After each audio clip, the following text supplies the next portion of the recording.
You ever look back at a single moment and think, that right there, that's where the whole damn story turned left? For me, it was Tuesday. Not a dramatic day by nature, just beige enough to lull you into thinking you're safe. I had just gotten home, loosened my tie with one hand, and popped open a cold bottle of Coke with the other. I wasn't even in the door a full minute before I noticed the silence. Not the peaceful kind. The something's off kind. Like the house was holding its breath. I called out, "Lena? You home?" Nothing. No sound, no footsteps, not even the usual passive-aggressive sigh from upstairs when I forgot to take my shoes off at the door. I took another step in and noticed two things simultaneously. First, the scent of vanilla perfume that Lena always wore, only it was way too strong, like she had bathed in it. Second, a phone vibrating on the granite countertop. Not mine. Not hers. I picked it up. Cheap burner model. One of those, I'm not cheating, but if I were, this would be my phone's.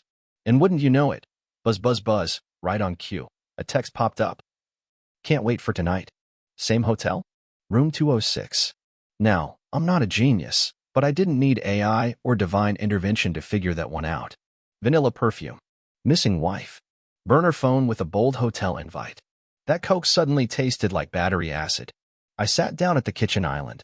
My hands too steady for how I felt. That's something you learn after 37 years on Earth and 8 in marriage. You either fall apart or you freeze. And freezing has always been my specialty. I scrolled through the texts. No name, just a number. But the tone? Oh, buddy. The kind of casual confidence that comes from knowing you're the main course, not the side dish. The messages went back weeks. Flirty, smug, unapologetic. My wife, Lena, had been playing house with someone else while I'd been busy fixing cabinet hinges and buying her overpriced birthday earrings. And I just sat there, Coke sweating in my hand, like a man who'd just been told his dog ran off with the neighbor's poodle and never looked back. But here's the thing about me. I don't make scenes. I don't shout. I plan. And by the end of this story, let's just say, Room 206 is going to remember my name. I didn't go full steam ahead. No, that would be too easy. Emotional. Predictable. And if Lena wanted predictable, she should have stuck with her boyfriend, not her husband. So I waited. Gave it an hour. Let the dust settle on the burner phone while I sat there, not even blinking at the kitchen clock ticking like a slow, sarcastic applause. At exactly 7:06 p.m., I slipped upstairs like I was hunting ghosts. Lena's closet was a minefield of designer regrets, handbags that cost more than my first car, shoes she wore once and declared too narrow for real life. But I wasn't there for fashion. I was there for clues. Her overnight bag was gone. I'll give her this, she didn't lie with laziness. She'd left a decoy gym bag in the trunk of her car, probably in case I peeked. But the real luggage was missing. And the perfume? Oh, that stuff wasn't just applied, it was a declaration. She wanted someone to smell her coming. And now I knew where she was going, the Baycrest Hotel, room 206. Classy enough to make her feel sophisticated, cheap enough to keep it off the credit card. At 7:30 sharp, I was out the door. I didn't speed. No frantic playlist, no shouting at the radio.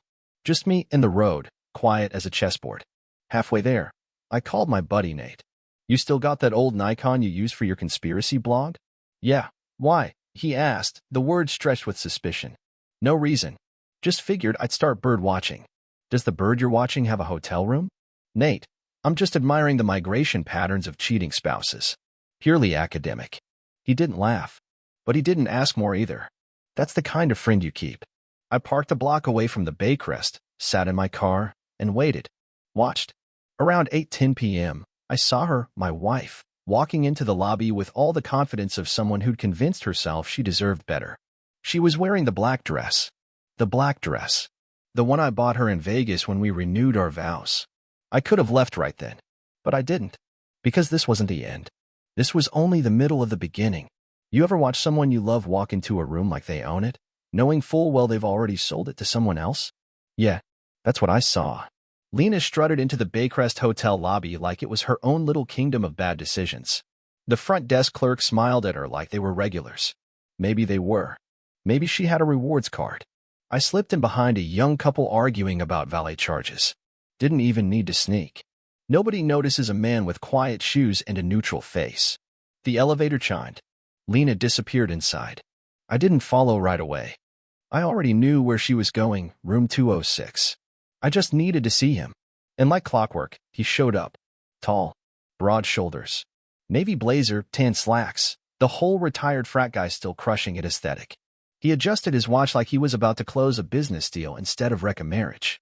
He looked like the kind of guy who laughs at his own jokes and owns a golf cart without owning a golf course. I watched him press the button for the second floor. He didn't look nervous. That made one of us. A few minutes later, I took the stairs. Slow and steady. Floor creaked like it wanted to warn them, but I didn't knock. I didn't barge in. Instead, I did something far more dangerous. I listened. Their voices carried, hers a soft laugh, his a low murmur, too smug to be private.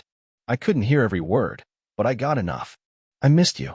You smell incredible. Room 206 always feels like our secret world. Our secret world. That line almost made me laugh out loud. Because I was standing outside it, with my phone in hand, recording everything.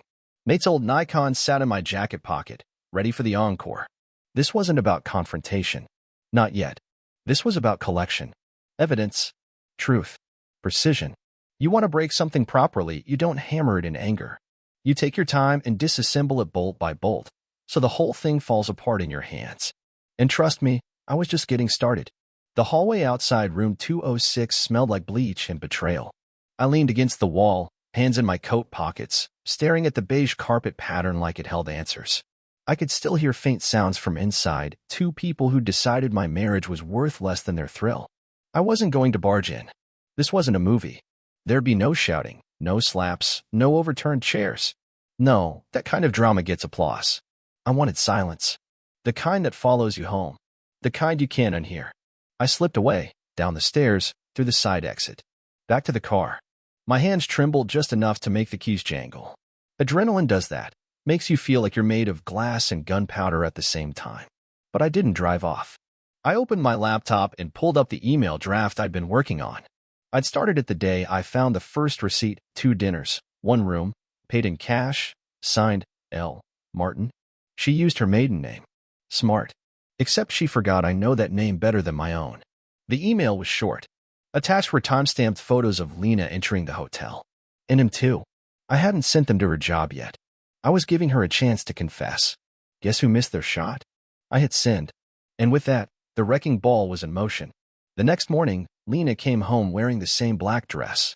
Her heels clicked like a lie with a rhythm. She didn't even look ashamed. Just tired. Morning, she said, pouring herself a glass of orange juice like she hadn't just lit our vows on fire the night before. I nodded from the kitchen table, flipping through a paper I wasn't reading. My coffee had gone cold an hour ago, but I held it anyway. Felt like armor. Busy night? I asked. She paused mid-sip. A flicker of something passed over her face. Guilt? No. She was calculating. Had a late dinner with Sarah and a few of the girls. Ended up crashing at her place. Her voice was light, casual. Like I was dumb enough to buy the line without a receipt. Nice. Hope you had fun, I said, keeping my eyes on the paper. She nodded. We talked a lot about everything. Life, marriage. She glanced at me then. Testing the waters. We should do a date night soon. Reconnect. I almost laughed. Instead, I looked her in the eyes and said, sounds good. I'll check the calendar. Then I stood up and walked out the front door. At work, I had a voicemail waiting for me. HR, short and clinical. There's been a complaint filed regarding inappropriate behavior involving an employee under your supervision. Please report to the office by noon. Lena. She had preemptively filed something against me. Smart. She knew once the news broke about her affair, things could get messy. So she decided to beat me to the punch. I showed up to the meeting with a USB drive. I understand there's been a concern, I said, sitting calmly across from the HR rep. She nodded, lips tight. Yes. Your wife works in a department adjacent to yours. She's reported ongoing emotional instability and potential retaliation in the event of a separation. I see. I slid the USB across the desk. Before you go further, you might want to review the content on that drive. It's time-stamped hotel surveillance footage, text messages, and images confirming an ongoing affair she's been having with a vendor you've contracted through your event planning team. The room went silent. She's violated the firm's ethics code, I continued. And since I'm the one supposedly retaliating, I figured you should know I've been documenting every step for 6 weeks. The rep blinked, then nodded slowly. Thank you. This changes things. You're damn right it does. That night, I cooked dinner. Real food. Her favorite, lemon butter salmon, roasted asparagus, wild rice. The kind of meal that says everything's fine while the kitchen's on fire behind you. She came in from work slower than usual. She wasn't smiling. I could tell she'd had the email from HR. Her eyes looked tired. Not guilty, just annoyed she'd been caught. "This smells amazing," she said, placing her purse on the counter. "Thought I'd try something new," I replied, stirring the rice. We sat, ate. Not a word about the hotel, or the HR meeting, or the email I'd sent her boss. She was waiting to see if I'd throw the grenade. But I wasn't going to.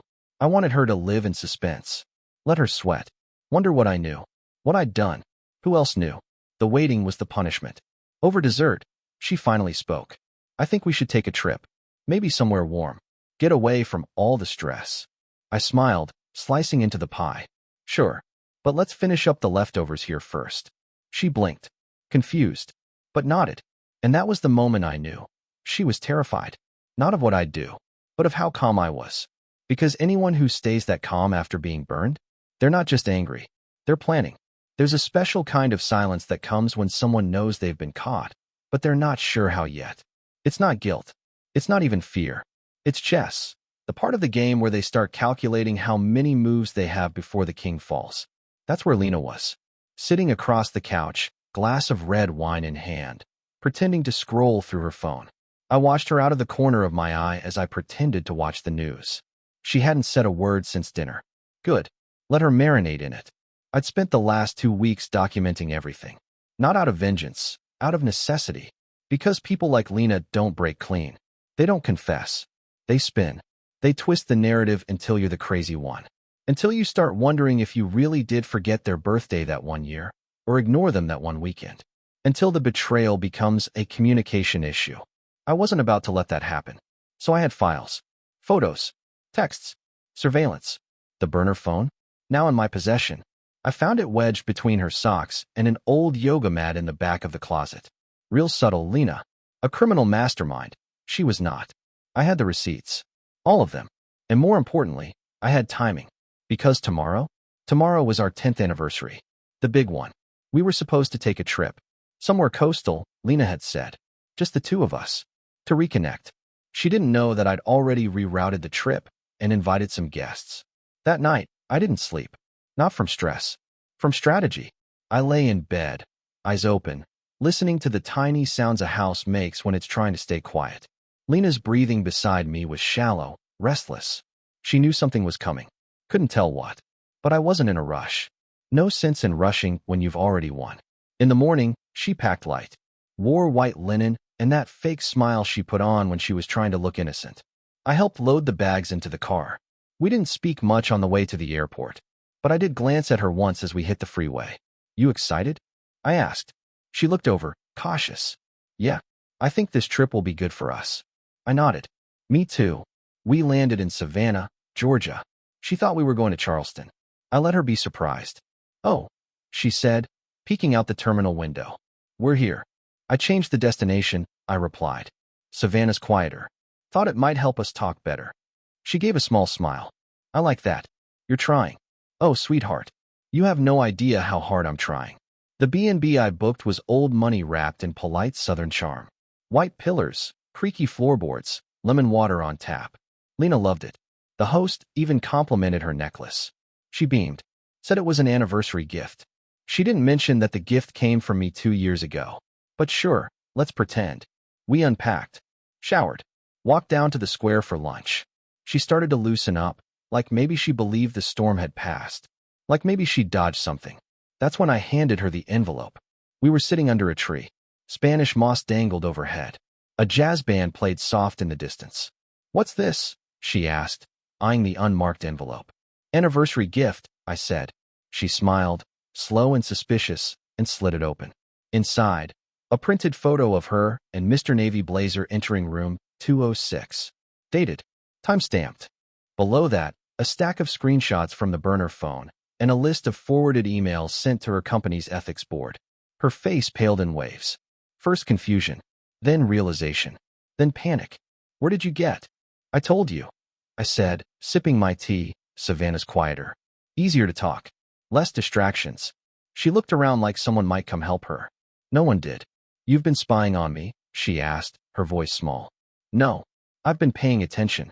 There's a difference. She swallowed. Hard. I was going to tell you, she said. It was a mistake. I got confused. It didn't mean. Lena, I interrupted, still calm. You spent 3 months booking hotel rooms under your maiden name and telling a man you loved him while still sleeping in my house. That's not confusion. That's construction. You built a second life. She looked away, blinking fast. So what now? You want a divorce? Humiliate me? Is this all some kind of trap? No, I said, setting down my glass. This is clarity. I reached into my bag and handed her a second envelope. This is the separation agreement. Already signed on my end. It's fair. Clean. I don't want the house, the car, or your job. I want out. I want peace. She opened it. Flipped through the pages. You already filed? I filed 2 days ago. The court knows where we are. I just need your signature. She stared at the paper like it was written in another language. Maybe it was. A language called consequences. I don't have a pen, she whispered. I pulled one from my pocket and placed it gently on the table. She didn't cry. That almost made me respect her. Almost. When we got back to the room, she signed. Didn't say a word. Didn't have to.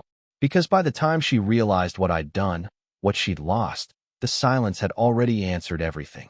The pen hovered in her hand longer than it needed to. Maybe she was trying to think of a loophole.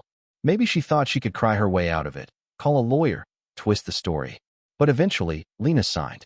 Page after page, her name appeared in the same crisp cursive I used to admire on birthday cards. Now, it looked like graffiti on the walls of a burned house. I guess that's it then, she said quietly. No apology. No denial. Just a flat line. The same tone you'd use when canceling a subscription. I picked up the papers, checked the signatures, slid them back into the folder. It is. She sat on the edge of the bed, the hem of her sundress brushing the floor, her hands folded like she was posing for a portrait of regret. But there was no apology in her eyes. Only the uncomfortable quiet of someone whose mask stopped working. You know, she said, looking down at her hands. I never planned for it to go this far. You mean the affair? No. I mean everything. Losing all of it. I nodded slowly, tucking the folder into my bag. That's the thing about fires, Lena. You don't always mean to burn the house down. But you still lit the match. She didn't answer. Just stared out the window like she was hoping the view would change. That evening, she went for a walk. Said she needed air. I let her go. What was I going to do, chase her? Beg her to stay? The contract was signed, the paper trail was in motion, and I had no use for drama. Let her walk. Let her think. Let her feel the hollow weight of what she'd thrown away. I poured myself a drink and sat on the balcony, watching the slow churn of the Savannah sky. Pale pinks and oranges bleeding into each other like the last breath of a sunset that didn't want to be forgotten. Funny thing, endings. They never come when you expect them to. They show up quiet, wearing soft shoes. No thunder, no fireworks. Just a sigh, a stillness. That's how you know it's over. She came back an hour later, puffy-eyed but composed. Waved off my attempt at conversation and went straight to the bathroom. Closed the door behind her. 10 minutes later, she came out with her hair pinned up and a layer of lipstick on like she was dressing for dignity. She picked up her suitcase. No melodrama. No accusations. I'll book a separate flight back, she said. I didn't stop her. I just nodded and said, I left enough cash on the dresser for a cab. She paused by the door. You're really done, huh? I looked her square in the eyes. I was done the moment you turned our marriage into a group project. She flinched. Not much, but enough. Then she was gone. The room felt like a museum after that, filled with the artifacts of a life that no longer fit. I stood by the window for a while, looking at nothing, just listening. To my own breath. The quiet hum of the air conditioner. The faint echo of Lena's absence. Then I picked up the folder and walked it down to the front desk. Had them notarize it. One less string to untangle. Back home, things moved fast. The documents hit the court clerk's office 2 days later. Lena's employer issued a statement. We do not condone the breach of our code of ethics. You know how those things go. She wasn't fired, yet. But her golden reputation took a hit big enough to bruise. Our mutual friends? They chose sides. Or silence. Funny how people scatter when the foundation cracks. Like everyone's afraid they'll be next. I didn't care. Because I didn't need the sympathy. I had the truth. And that was more than enough. A week after Savannah, I got a letter in the mail. No return address, just her handwriting. I didn't open it right away. Let it sit there on the kitchen counter like a ghost. Finally, I sliced it open with a butter knife. It was short, just a few lines.